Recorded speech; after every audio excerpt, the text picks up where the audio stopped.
서영심의 이런 얘기 저런 얘기. 병원의 창을 통해 본 우리들의 삶의 소소한 이야기를 함께 나누고자 합니다. 이 시간은 일반 가정의학, 소아과 전문의인 서필립 칸나독고 클리닉 협찬으로 보내드립니다. 안녕하셨습니까? 서영심입니다. 여러분들, 몸, 육신은 고단하지만 보람된 일을 하고 자기 자신이 참 잘했다 하고 흐뭇해 본 적 있으시지요? 제가 지난번 이야기 중 삼총사 김창원 씨 서세모 또 김용진 씨 친구분이 마지막까지 남아 계시는 YJ께서 천국 가시고 부인께서 연세가 좀 많으시고 혼자 계시기 힘드셔서 따님 댁으로 합치신 얘기 잠깐 해드렸던 것 기억나시죠? 아마 기억나실 거예요. 따님이 숨을 좀 돌리게 해드린다고 김창원 씨 부인과 제가 하루는 그 부인을 모시고 나와서 베이비시팅을 해드리기로 해서 아이의 따님 댁에서 모시고 나와서 저의 집에서 하루를 지나고 오후 5시 가까워서 져서 댁에다 모시다 드렸습니다. 어머니를 모시고 나온다 했더니 따님이 너무 좋아하더라고요. 왜냐하면 딸도 컴퓨터로 집에서 일을 하니까 아무래도 일하랴 어머니 돌보랴 신경이 많이 쓰이겠지요. 마침 목사님 부부 교회 비서 세 분이 가정 예배를 봐주시겠다고 오셔서 예배를 보아주셔서 무척 기뻤습니다. 오래간만에 집에서 찬양 소리가 울려 퍼지고 기도와 말씀을 쉐어하니까 피곤도 허리 아픔도 다 잊어지는 것 같았습니다. 그뿐 아니고 또 교인 한 분이 외식하시지 말라고 집밥을 잡수시게 한다며 제가 극구 사양을 해도 정말로 보기 드물게 일품 요리들을 해가지고 심지어는 저 설거지 못하게 한다고 자기 집에서 접시, 컵, 수저, 심지어 냅킨, 밥까지 다 해갖고 오셨더라고요. 정말 그 솜씨와 정성 그리고 깊은 생각에 고개가 숙여지고 저희가 맛있게 잘 먹는 것을 보는 게 보답이라며 아주 기쁨이라고 또 식사 끝나기까지 흐뭇한 미소를 머금고 바라보고 앉아 계시는 그 모습을 보며 저희는 저희대로 은혜를 받았습니다. 너무 많이 잘 차려오셔서 재료값만 드리려고 운을 띄우다 오히려 핀잔을 받았습니다.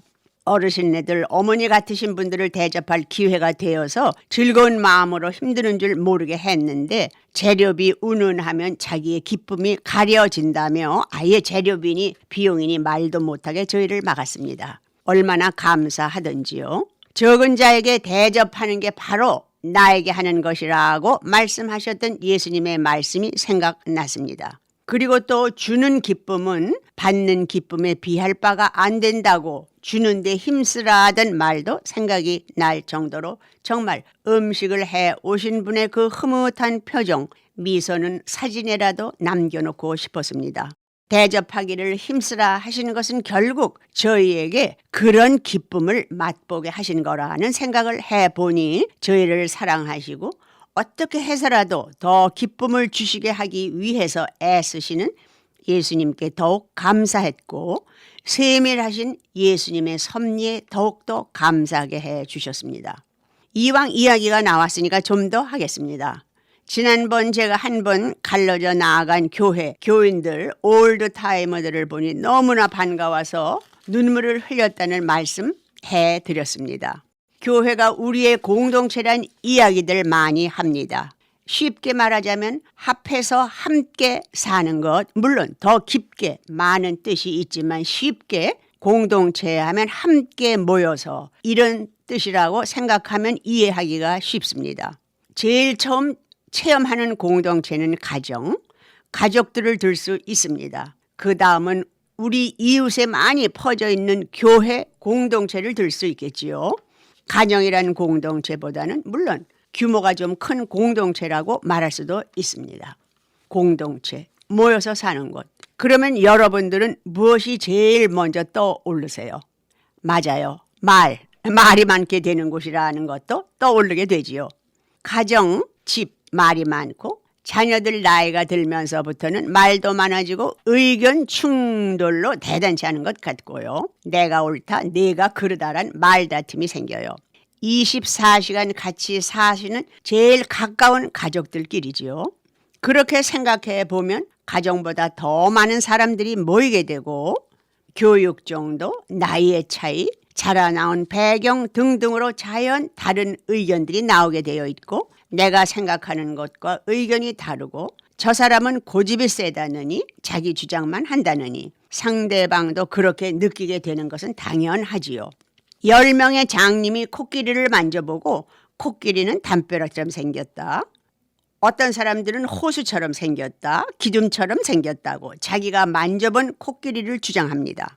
교회에서도 마찬가지로 자기가 만져본 코끼리를 가지고 주장을 합니다. 나의 의견, 안건이 나올 때 자기의 고집을 주장하는 경우가 많습니다. 저 사람이 왜 그렇게 생각을 할까를 이해하려고 하는 대신 절대로 자기의 생각이 옳다고 주장하는 분들이 그 공동체에 있다 보면 결국 다툼이 되고 등을 돌리고 심하면 싸우게까지 되고 법정까지 가는 등 불미스러운 일들이 생기기까지 합니다. 그럼 음악 한 곡 들으시고 다시 계속하겠습니다.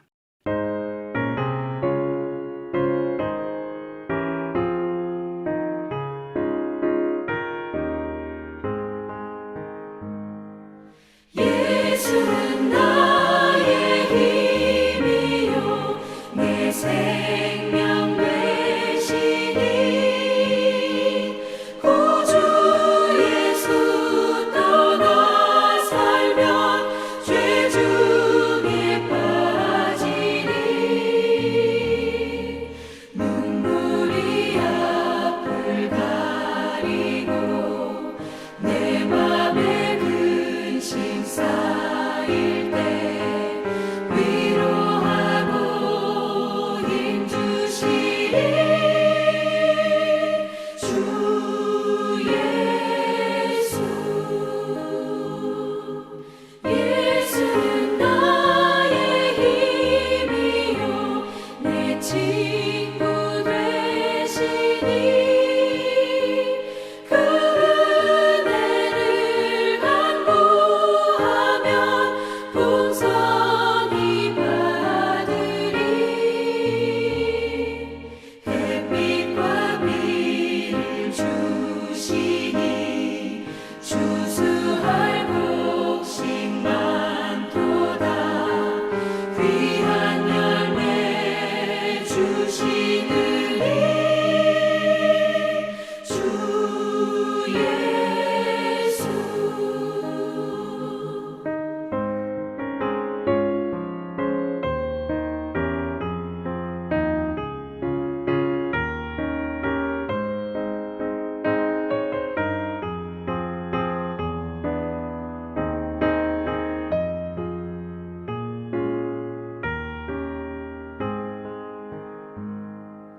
예수는 나의 힘이요 내 기쁨 되시니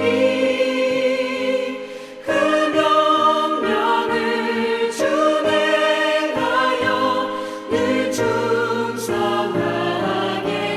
충성하겠네 주야로 보호하시며 바른 길 가게 하시니 의지하고 따라가리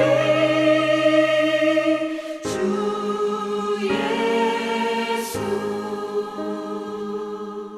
예수는 나의 힘이요 내 소망 되시니 이 세상을 떠나갈 때 곧 영생 얻으리 한없는 복을 주시고 영원한 기쁨 주시니 나의 생명 나의 기쁨 주 예수. 처음부터 이 공동체를 무너뜨려야지 하고 시작하는 분들은 전혀 없습니다. 결국 그 공동체를 누구보다도 더 아끼고 사랑하기 때문에 이렇게 해야 이 교회가 성장을 더 잘 할 텐데, 또는 우리 모임은 이런 정관으로 해야 끈끈한 유대 관계를 갖고 잘 발전할 수 있다 등 코끼리 만져본 장님들처럼 자기들의 뜻을 강하게 주장합니다. 어떤 때는 그 공동체 속에 가까이 있다 보면 잘 안 보일 경우도 있습니다. 그 공동체 밖으로 나와 냉철한 눈으로 보면 전혀 진상과는 다를 때가 많습니다. 자존심이 강할수록 쉽게 자기의 뜻을 접고 생각해 보니 내 뜻보다 미스터 김이 아니면 총무님의 의견이 더 건설적입니다 하고 양보할 수 있는 마음을 꽉 닫아놓고 결국은 공동체를 위한다는 것이 자존심 때문에 끝까지 우기고 자기의 의견을 주장하다 보니 자기도 모르는 사이에 자기가 두꺼운 벽에 높게 쌓아놓은 감옥 속에 갇혀서 현실을 판단할 수 있는 눈 대신 감옥의 벽 때문에 감옥 밖에서 기다리고 있는 더 좋은 복된 충고며 아이디어를 놓칠 때가 많이 있습니다. 상대방의 허물과 잘못만 미워하는 것이 아니고 그 사람까지도 미워하게 되어서 그 감옥에서 헤어나오지 못하면 그 마음 때문에 복된 아주 좋은 기회를 놓치는 때가 많이 있습니다. 우리는 그 두꺼운 감옥의 벽을 헐어야 감옥을 빠져나와 감옥 밖에서 기다리고 있는 더 좋은 복을 받아들일 수가 있습니다. 우리가 배가 부르면 아무리 맛있는 음식도 손을 못 댈 때가 종종 있습니다. 배가 고프면 맛이 없어도 음식이 좀 식어도 꿀맛 같다고들 먹게 됩니다. 요즘은 모이면들 어쩜 시간이 이렇게 빠르냐고들 그럽니다. 남의 험담, 미워할 새는 더더군다나 없습니다. 너무 피곤하고 몸이 말을 잘 안 들으면 우린 우리의 복된 삶을 쉽게 접으려 하고 부정적인 눈으로 자꾸 돌리며 현실을 박차고 나아가려 하지 않고 TV 앞에 주저앉아 시간을 썩히고 있습니다. 저는 며칠 전 새롭게 하소서란 프로그램을 우연히 열었는데 이승신이란 50대 초반 집사님이 자동으로 움직이는 휠체어를 타고 나타나셨는데 두 다리가 잘리고 팔도 하나밖에 없었던가 잘 기억이 안 나고 하나 있는 팔도 손가락을 조금씩 잘라내어 손바닥 안으로 오므러진 게 보기에도 아주 힘들어 보였습니다. 원인인즉슨 폐혈증이라고 못된 박테리아 근이 갑자기 피 속으로 들어가서 피와 함께 급하게 돌다 보면 온몸에 삽시간에 퍼져 의식을 잃고 결국 생명까지도 빼앗기는 못된 병에 걸리셨다고 했습니다. 일하다가 그래서 부인한테 퇴근한다고 전화를 해놓고 택시를 타고 가는 동안에 벌써 열이 펄펄 끓고 떨려서 운전기사 아저씨께 약국에서 해열제를 좀 사다 달라는 말도 겨우 하고는 집에 가서 사시나무 떨듯 했는데 온몸에 얼굴로부터 검은 반점이 퍼졌더라는 거예요. 부인이 놀라서 응급실로 갔더니 의사가 보자마자 모시고 집에 가십시오. 이 환자는 가망이 없습니다. 부인은 너무 실망해서 주저앉아 울음을 터뜨리니까 안 됐든지 의사가 와서 빨리 병실로 옮기셨는데 그 사이에 검은 점이 더 많이 온몸을 덮더라는 것이었습니다. 여러 가지의 항생제를 링겔로 투여하는데도 균은 죽는 것 같지 않아 의사팀들이 이분을 살리기 위해 별별 수단을 다 쓰며 결국은 두 다리를 또 한 팔을 절단하게 됐답니다. 그렇지 않으면 생명을 잃게 되니까요. 시간이 없어서 제가 자세한 이야기는 생략하고 정말 남은 몸으로 재활사와 함께 재활을 하는 피눈물 나는 광경을 참혹해서 정말 눈물이 흐르는 걸 저도 어쩔 수 없었습니다. 그 무서운 고비를 다 겪고 그렇게라도 한 손을 쓸 수 있어서 휠체어에 앉아서 먼저 일하던 회사에서 다시 채용하여서 컴퓨터로 회사 투자하는 일을 잘하고 있답니다. 그분에게 배운 생활 철학이 있습니다.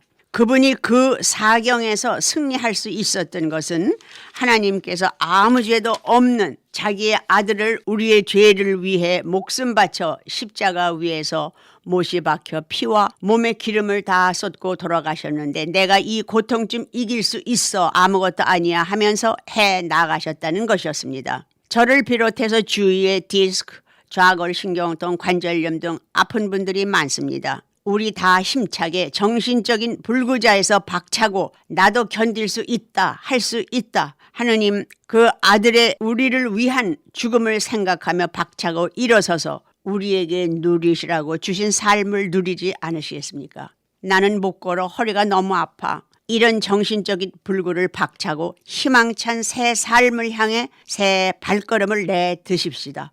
우리는 할 수 있습니다. 그럼 다음 시간까지 안녕히 계십시오.